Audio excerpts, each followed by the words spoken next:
Welcome to the Deep Dive. This is where we take compelling sources, break them down, and really pull out the key insights, giving you that shortcut to being genuinely well-informed. That's the goal.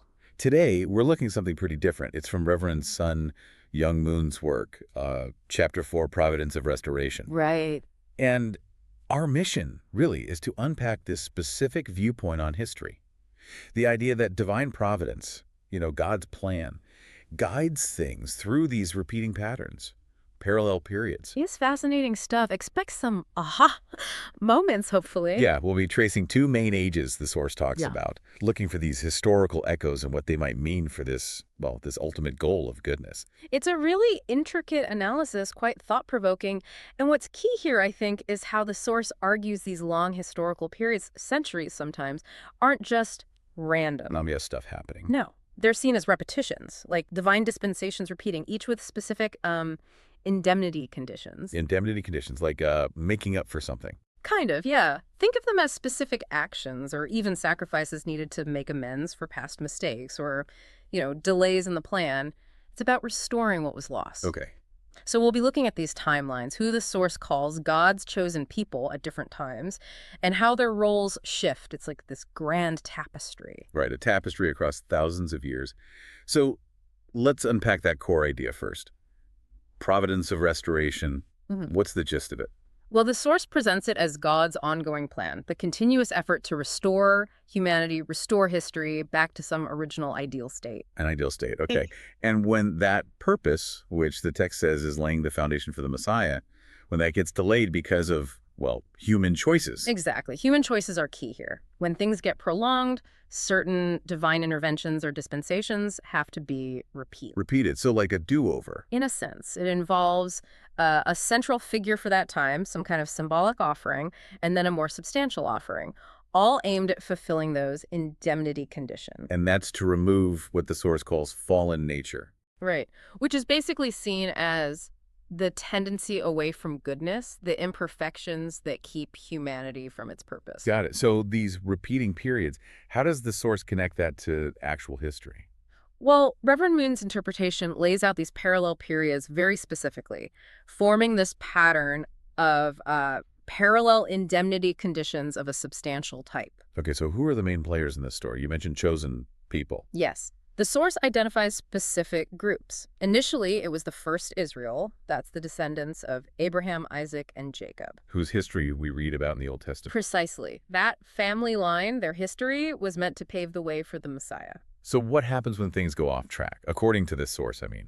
Well, the text is explicit here. It states that the Jewish people, the first Israel, they lost their qualification for that central role after rejecting Jesus. And it even mentions Jesus hinting at this. Yes. In the parable of the vineyard, Matthew 21.43, where he says something like, "The kingdom of God will be taken away from you and given to a nation producing the fruits of it." Wow, okay. So that's a pretty direct statement in this interpretation. It implies a shift in responsibility, not just replacement. A profound shift, yeah. Which leads to the next question, who then becomes central? The new chosen people. The source points to Christians. They're called the second Israel in the New Testament age. Okay. And their history, the entire sweep of Christian history from Jesus onwards, becomes the new parallel, the source material for understanding this age of the prolongation of the providence of restoration. So not just the Bible's New Testament, but everything since. The whole span. It's seen as paralleling the Old Testament history. It's presented as incredibly systematic. History shaped by what the text calls a lawful providence of the living God. A lawful providence, like predictable patterns. Predictable in the sense of patterns repeating when conditions aren't met, yes, but also responsive to human choice. The divine plan pivots, using new instruments when needed. That's a key takeaway here. Okay, let's get into those specifics then, because the parallels sound really striking. What's the first major one? The first big one is the period of slavery in Egypt for the first Israel. Jacob's family, the 12 sons, 70 kinsmen, suffering for 400 years under the Egyptians. 400 years. And the source gives a reason for that period. Yes. It says it was to restore a previous 400-year period from Noah up to Abraham, a period that needed restoration because of what the text calls Abraham's mistake in his offering, like an early stumble in the plan.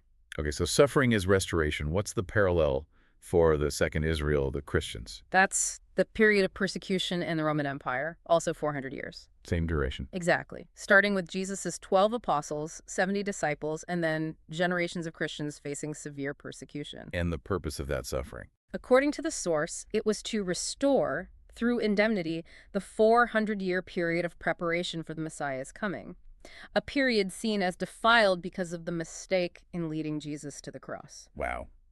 The symmetry is, it's very clear in that description. Yes. Duration, purpose, echoing events. Right, and even the methods for staying pure, staying distinct during these trials, they echo each other too. How so? For the first Israel leaving Egypt, it was about circumcision, sacrifices, keeping the Sabbath, tangible things, external conditions for their covenant. Marking them as separate. To separate Satan, as the text puts it, to avoid further spiritual contamination. And for the Christians? Similar idea, but different methods. Sacraments like baptism, Holy Communion, offering themselves, their lives as sacrifices, and also keeping the Sabbath. Again, crucial to separate Satan, who was assailing them because of those foundational mistakes. It seems like the underlying principle is the same, keeping that connection to God pure amidst trials. Exactly, but the source highlights a shift in how God worked. In the Old Testament age, it emphasizes external indemnity conditions.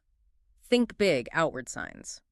Moses' signs, the plagues against Pharaoh, very visible power. Okay. Whereas in the New Testament age, God's power manifested more internally by moving the hearts of people. Internally, Like Emperor Constantine eventually recognizing Christianity, Right. or Theodosius making it the state religion later on. It wasn't plagues, it was hearts and minds changing, leading to a spiritual restoration of Canaan within the Roman Empire. I see.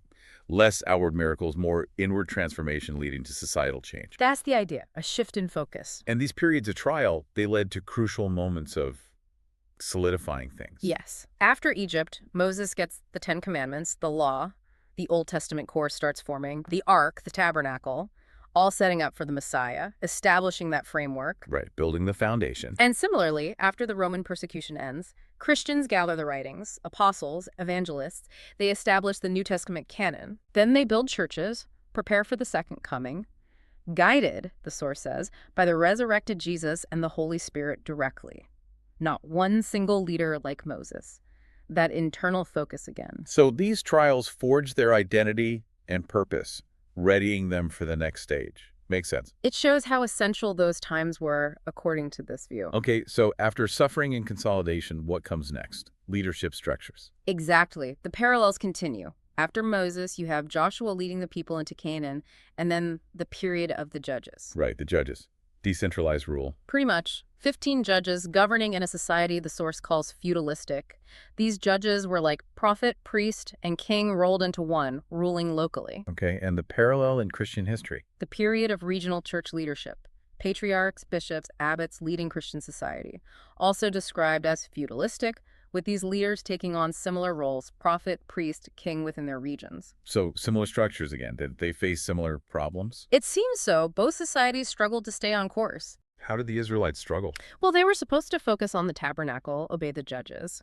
But instead, they got influenced by Canaanite customs, started worshiping idols, led to a lot of confusion, the text says. And the Christians in their period. A similar pattern. The church was meant to be central, the image of the Messiah, its leaders followed, but they became influenced by the pagan cultures around them, particularly the Germanic tribes. Leading to? Great confusion in the Christian faith. Again, that dilution of core beliefs by surrounding culture.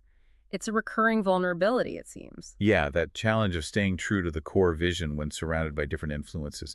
So from this decentralized, sometimes confused state, where did things go? Toward centralization in both ages. Okay, now for Israel. That was the period of the United Kingdom. The roles of the judge get split into distinct offices: prophet, priest, and king. Separation of powers, sorta. Kind of. With kings like Saul, David, Solomon as central figures. Their job was to build a kingdom centered around the temple. This kingdom was meant to be an image course for the eventual kingdom of heaven ruled by Jesus. An earthly blueprint for the spiritual kingdom. That's the idea. And the Christian parallel. The period of the Christian empire. Here you have monastic leaders acting like prophets, the Pope as the high priest figure, and the emperor, like Charlemagne, ruling the people. Charlemagne, crowned by the Pope in 800 AD. That was a huge moment. Massive. The source connects it to St. Augustine's City of God. The goal was this ideal Christian state. Spiritual kingdom under the Pope, temporal kingdom under the Emperor, ideally united by Christ's teachings. A truly grand vision. Was this seen as the moment? It was definitely seen as pivotal. The text suggests that if they'd truly united, followed God's will wholeheartedly, religion, politics, economy could have harmonized, and the foundation for the second advent of Christ could have been laid right then and there. Wow. So a potential turning point for the whole plan. But it didn't happen. Didn't happen. The source points to failures on both sides. King Saul in Israel disobeyed commands, prolonging things. Then King Solomon, despite his wisdom, fell into idolatry. That prevented the foundation of substance, the actual establishment of the ideal. And in the Christian Empire. Same pattern of failure, according to the text. Neither the emperor nor the pope stayed fully obedient to God's will. So feudalism wasn't dismantled, that ideal society wasn't built, and the foundation for the second advent wasn't established then either. So ambition was there, the structure was forming, but human will, human obedience, fell short again. That's the critical insight here, yeah. The structure isn't enough if the human element isn't aligned with the divine purpose. When that breaks, the timeline shifts again. And this failure, this falling short, led to division. Inevitably. For the first Israel, after Solomon, the kingdom splits. Northern kingdom of Israel, the Cain position, more rebellious, and the southern kingdom of Judah, the Abel position, the more faithful line. And things didn't get better. No. Kings and people kept worshiping foreign gods, even with prophets like Elijah, Isaiah, Jeremiah warning them. So consequences followed. External chastisement, the source calls it. God using Gentile nations, Syria, Assyria, Babylon, to punish them. Eventually, the northern kingdom destroyed, the southern kingdom exiled. And the parallel in the Christian world.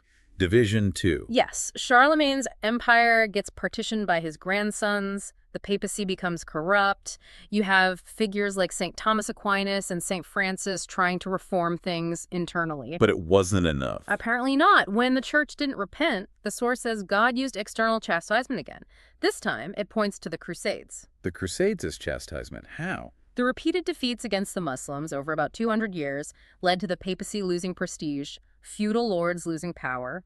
Monarchic Christianity started to weaken. Okay, so external conflict weakening the established but maybe wayward powers. Right, which leads directly into the next parallel, exile and return. Israel's exile in Babylon. And the period of the papal exile and return, the Pope moving to Avignon, France. Both periods of exile lasted about 70 years. 70 years exile, but the whole period of instability was longer. Yeah, the whole period of division, exile, and return was about 210 years for both, a time of major challenges. For Christianity, you had the Great Schism, multiple popes claiming legitimacy, attempts to reform the church's structure. And reformers like Wycliffe and Huss. They tried fundamental changes but were condemned, which the source notes really set the stage for the big one. The Protestant Reformation. So even in the chaos and decline, the seeds of the next major transformation were being sown. It seems that way, clearing the ground, perhaps. Okay, so after exile, return, and the beginnings of reform. Yeah. What's next? More preparation. Exactly. Another 400-year parallel phase of preparation. 400 years again. Yes, for the first Israel. The period of preparation for the advent of the Messiah. This is after the Babylonian exile. Right. They return, rebuild the temple, reform their faith under Ezra and Malachi, getting ready for Jesus. But they faced external hardships from surrounding empires, Persia, Greece, Rome. External hardships. Okay, and the parallel for the Christians. The period of preparation for the second advent of the Messiah. This is post-papal exile, leading into and through the Reformation. Starting with Luther in 1517. Right. But notice the difference. The source highlights internal tribulations for this period. Internal. Like what? The rise of Renaissance humanism, the Enlightenment, calls for religious freedom.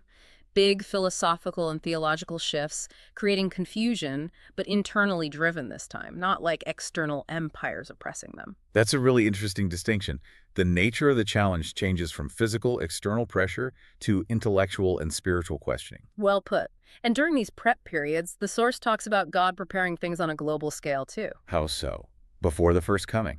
God sending prophets like Malachi, but also, the source suggests, inspiring figures like Socrates in Greece, Confucius in the Far East, founding religions like Buddhism, all preparing the world, in different ways. Widening the scope. And the Roman Empire itself, with its roads and relative peace, provided the infrastructure for Jesus' teachings to spread later. Setting the stage globally Uh-huh. and for the second coming. Similar setup. The text argues yes. Since the Renaissance, huge progress in science, politics, economics, culture, creating a global environment ready for Christ's return. Like what specifically? Western influence spreading, democracy rising, rapid transport communication, bridging East and West, making it possible for teachings to spread freely and swiftly to the hearts of all humankind. So the takeaway seems to be this deliberate weaving of events, global conditions, to create the right environment for a messianic arrival, whether the first or the second. That's the perspective offered, yes. A very orchestrated view of history. Okay, so we've traced all these parallels. Let's zoom out. What does the source say drives history forward overall? What's the engine? It goes back to the individual. A fallen society reflects a fallen person. Inside each person, there's this struggle. The original mind wanting goodness, and the evil mind leading towards conflict. And history reflects that internal struggle on a grand scale. Exactly. History is full of conflict, but underneath, people are always striving to repel evil and follow the way of goodness, driven by that original mind, that innate pull towards the good. So despite the messiness, the overall direction is positive, towards goodness. Yes. Yeah. History is seen as progressing towards the kingdom of heaven, where goodness wins out, the conflicts, the suffering. They're described as interim phenomena. Interim phenomena, meaning temporary, necessary steps. Necessary steps to separate good from evil, to clarify things, not the end goal, but part of the process. But if the drive is towards good, why all the setbacks? Why does evil seem to get the upper hand sometimes? Well, the source has an explanation for that, too. It suggests Satan gets a head start and creates these perverted forms or distorted imitations of God's ideal. Imitation. Communism is given as an example, described as unprincipled world built by Satan that mimics God's true ideal of a cooperative, value-based society. It looks similar on the surface, maybe, but lacks the true foundation. Counterfeit version. Essentially. And this mimicking happens in societal structures, too. Primitive societies, clans, feudalism, monarchy. Satan often gets there first with a distorted version before God's side can establish the true form. That's a fascinating idea. And you mentioned earlier how things progress separately sometimes. Right. Especially in the New Testament age in Western history, religion, politics, economy often developed on different tracks, unlike ancient Israel where they were more integrated. Can you give an example? Sure. The source points to the late 17th century. Religiously, Christian society was leaning towards democratic ideas, maybe in church governance, but politically, absolute monarchy. And economically, feudalism still lingered. So different parts of society moving at different speeds towards the ideal. Exactly, which brings us closer to the modern era, with democracy and socialism. How does the source view democracy? As born to break down monarchic power, to create a political system ready to receive the Messiah as the ultimate king. It's seen as driven by humanity's growing spiritual awareness, leading towards Christian values, essentially. Okay. And socialism. So it's mentioned a true socialist ideal versus communism. Yes. It's careful to distinguish. Socialist ideals, it says, arose to challenge imperialism and promote a more democratic economy, aiming for equality, shared prosperity. But God's ideal version is different from state communism. Completely different. God's ideal is based on interdependence, mutual prosperity, and universally shared values. Voluntary cooperation rooted in shared values, not state control.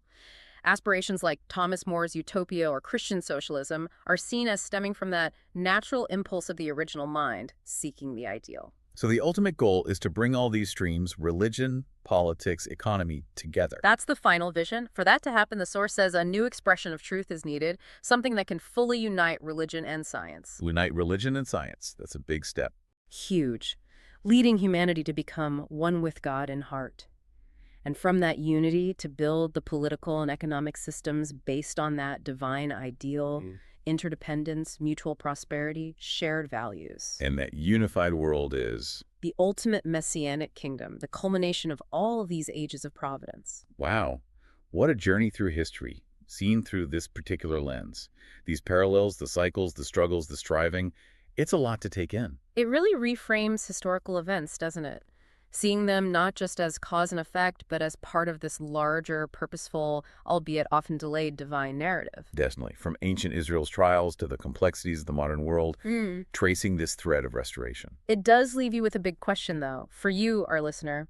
If we accept this idea, this pattern of humanity's original mind, constantly pushing towards interdependence, mutual prosperity, shared values, even with all the failures and setbacks, what does that tell us? Yeah, what does that suggest about the inherent purpose, the deep down direction of human civilization itself? Is that underlying drive the strongest signal? It makes you wonder, doesn't it? Is that persistent striving, that innate pull towards a more unified, value-driven world, the real indicator of where history might ultimately be heading? Yeah. And, well, what's our part in preparing for that kind of future?